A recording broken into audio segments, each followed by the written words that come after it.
Hello buddy, today it's time to talk about the one and only thing that could stop a Spyro trilogy from happening. And that one thing has two reasons why it could stop a Spyro trilogy remaster. But I also want to talk about the reasons why I feel like it doesn't really matter. Of course, I'm talking about Skylanders. So first of all, Skylanders is pretty much what Spyro is now.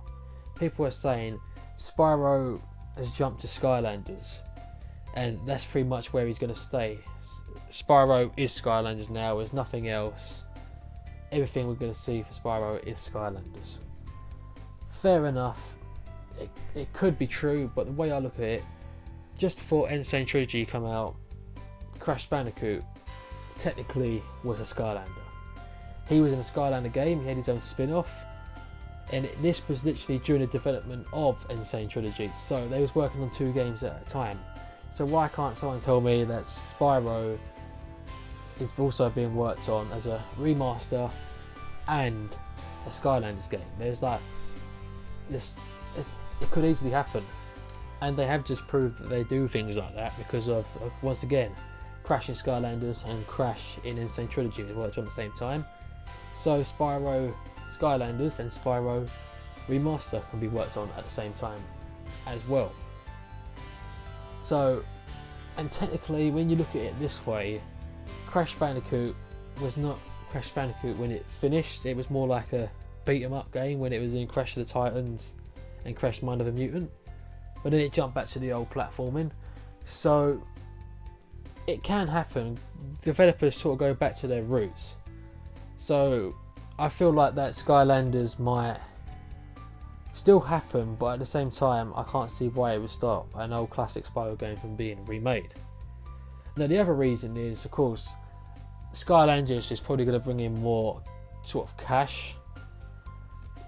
Once again, because all the gimmicks of buying all the toys and all the other Skylanders, because you have like the Swap Force, the Giants and all the others, it's easier for Activision to get a lot more money out of that, so they can generate more money, which Activision have done quite a lot, and that's what they like doing.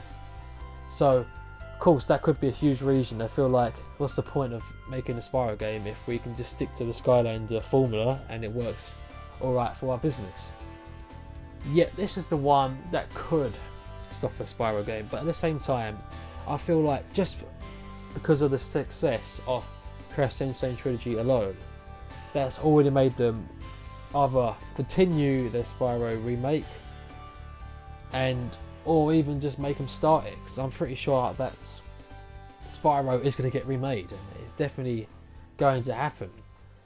Out of all the games in a long while, I think this is the one that's actually going to happen, and I feel like there's just so much evidence supporting it, and there's just not enough evidence against it to make me feel like that it's not going to happen.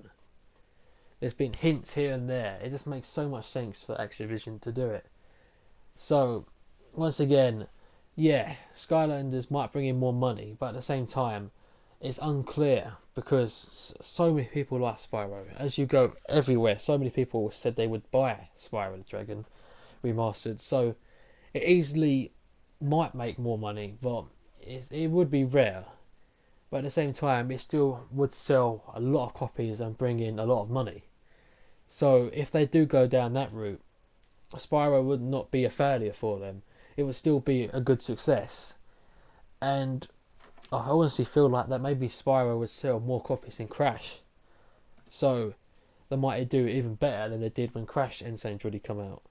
So of course, that's another reason for them to say, okay, we're going to do it.